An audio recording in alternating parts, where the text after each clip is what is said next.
The girl kneeled in the dark and held her palm flat to the cool floor. 1, 2, 3, 4. Don't run now. Wait for more. Nearly a kilometer away, the Kalen Raider base was a whirlwind of activity. Hundreds of soldiers and technicians moved in orchestrated chaos. A civilized world would say this was no place for a child. But then, the oasis was far beyond what most would consider civilization. 5, 6, 7, 8. Careless kin will meet their fate. But if a child was very smart and had found the exact spot where the vibrations from the Raider hangar bay resonated with the floor panels, then it would be possible to keep track of Raider launches without exposing herself to danger. And Lahan Seeker was a very, very smart child. 9, 10, 11, 12. Mother yells, "Dusty hells!" In the distance came the sudden thud of booted feet, and a woman's harsh voice shouted, "I've got a heat trail! This way!" Lahan whispered a word her parents said she wasn't old enough for. Unfortunately, no amount of smart can keep bad luck away indefinitely. 13, 14, don't be seen. All free girls go in between. Lahan stayed frozen for an extra 2 seconds, assuring herself that the launch vibrations had ceased before leaping to her feet and throwing herself into a crack along the wall. Kalen Raider patrols had gotten more numerous, but as she fell through the dark, picking up speed, Lahan assured herself that the slavers were going to be disappointed today. Jagged metal and dead cables whipped by her face, but she ignored them, waiting instead for the first hair-raising touch of the inertial field that haunted this section. She calmly counted to 3, then kicked back against the rough wall she knew would be there, and ricocheted into the smooth conduit that angled down and away from the search team. The friction of her palms and feet pressing against the metal eventually brought her safely to a stop in a dimly lit, cavernous room. The lone footprints on the sticky, rubbery floor assured her that no one else had discovered her pathway, and she quietly hummed her recon mnemonic to herself. The rhyming guaranteed that there would be no mistakes in the ship count. Her kin tribe would need to know how dangerous space was today. But for now, Lahan Seeker allowed herself a moment to be proud. She suppressed a giggle as she raced along the spaces and flaws that only a body as small as hers could fit through. This was true freedom, as the shouts and curses of the clunky armored raiders faded behind her. She reveled in the moment. It was just her and the oasis. Her parents had taught her it was a station or facility built in times older than old, and that their kin tribe was one of many that had come to live here. Some, like the downsiders and fungus croppers, were good and worth trading with, while others, like the rust drinkers, were best avoided. Of them all, the Kalen Raiders were the worst. Even if it hadn't been drilled into her at birth to run away from the Raiders, even if she hadn't watched from the shadows as they marched people in chains to do their work for them, even if she hadn't heard the laughter and screams, she still would have hated them, if only because of how they treated the oasis. To them, it was like a problem to be solved or an enemy to be beaten. They cut on the oasis, blasted holes in it, scavenged every machine they could understand, and tore apart those they didn't. They treated it like another thing they'd captured, another thing to put into chains, and it wasn't. It was home. And, though no one believed her, it wasn't just dumb metal. Not at all. She stopped for a moment and hung upside down off a cable bridge, straining downwards till her fingers could just touch the thick dust on the ledge below. In less than a blink of an eye, she had traced the sigil for bad path in the dust and pulled herself back up. Any forager coming this way for the next while would know it wasn't safe to press any closer to the Raider base. While she was a seeker, she had lots of forager friends and liked to look out for them. Her father had been a forager before. Mother came around the corner and hit me right between the eyes with a pipe, which didn't sound very nice at all. But the smiles he and Mother exchanged every time he said it made her feel there was something wise-age going on that she didn't quite grasp yet. She detoured and went over the great humming trench, hand over hand, along a fallen ladder.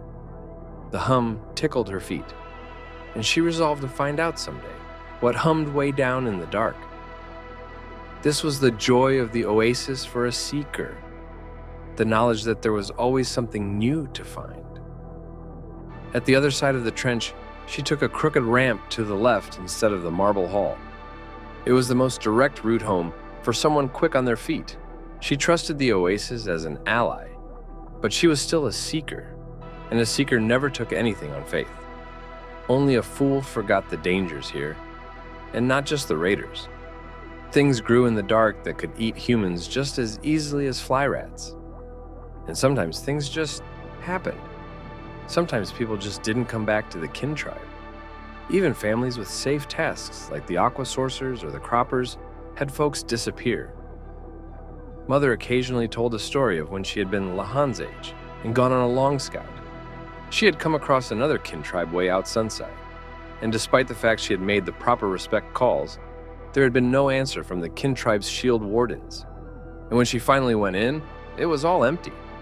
Food rotting on tables, pots dry on heaters. Even roaches starved on their leashes. But not the slightest sign of violence. Sometimes things just happened, and they were happening more often. Turns ago, she had been with Other Father, when someone in a suit, like the ones raiders wore when they went outside but much cleaner, just appeared in a blue flash in the middle of the market. And then, with a scream and another blue flash, he was gone. That had been strange even for the oasis, and now the raiders were flying their big ships out all at once. She wanted some idea why before she reported home, and so she was here, at her favorite secret. She was in the Ghost Ball. Joshua Meckrite and his son had let her tag along a cycle ago, when they are out here trying to salvage any of the millions of tiny conduits that form the walls of this spherical room that was easily 100 M's across. Gravity was much lower here, and seemed to get weaker the higher you got from the bottom of it. But as much fun as that was, Joshua and his son were not interested in exploring it, only in deriving its purpose. By the end of the day, they were talking way above a seeker's knowledge. She could grasp they thought this had been the home of some sort of huge processor, but where it had gone and how it had been removed was beyond even the Mechrites. She had come back many times since, exploring its heights. The whispers that roamed this ancient artifact scared most seekers away, but they fascinated Lahan. So old they were part of the oasis themselves, but so faint you could tell them almost any story, and they would glow just a little brighter. While everyone knew it was bad luck to put too much into a whisper, she enjoyed the company they gave as she'd practiced climbing the Ghost Ball. Gravity was light enough here that mistakes were not fatal. Still, she had learned to grip the tiny holes in the sphere's surface with the tough pads of her fingers and toes, and had climbed high enough to discover, way up in the dark, the sphere changed. The conduit holes ended around the top 3 M's or so, and the surface changed to a soft silver metal that tingled to the touch. And that was just the beginning.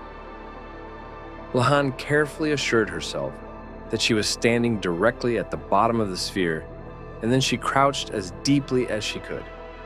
She calmed herself, drew a breath, and jumped straight up as hard as she could.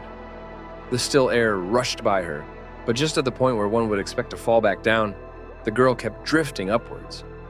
The force of her jump encountering less and less gravity and allowing her to float to the top of the sphere. And just as she neared that silvery cap, she smiled, closed her eyes, and stretched her fingers wide for contact.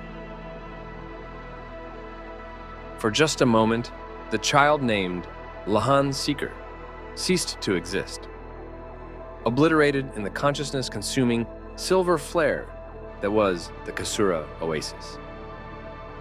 Thousands of square kilometers of passages, devices, scanners, and operating systems demanded attention, requested orders, and placed maintenance requests for millions of failing systems. Then it halted as its safety protocols kicked in, and it realized that this was not a bond.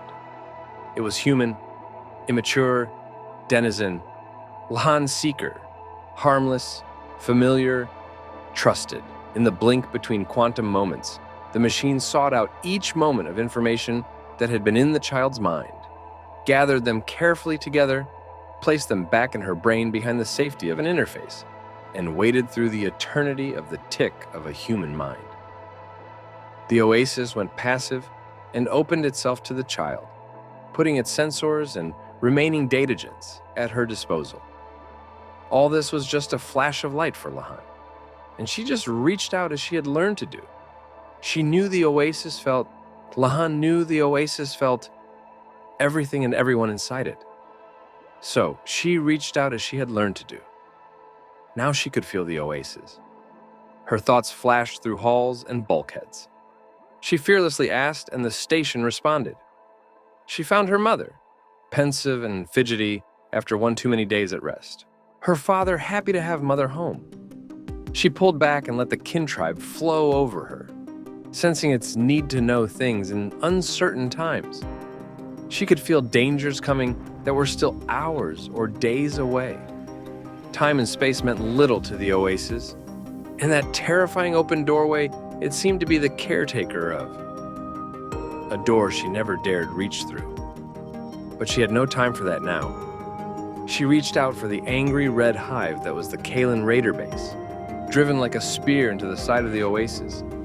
She could sense tension and joy, but mainly fear. Someone had found them. Someone who had learned to fight like they did. And they were afraid. Their big ships had rushed out into the dark to meet this threat. So the oasis reached out as well, and was vexed. Something was coming. Something huge, something both vessel and person. Something that was familiar to the oasis, but different. This was curiosity, and power, and violence, and hope, and it was coming to them. Lahan broke the connection in a moment, and slid down the curved wall as the faint whispers scattered away from her intensity. War was coming, and she had to warn her kin tribe and all its allies. Tell them to go inward and hide deep away from the edges of the oasis. Weapons could tear open the skin of their home. They had done so before. Lahan ran through the oasis like only she could. She had to warn her people. This was her duty. She was a seeker.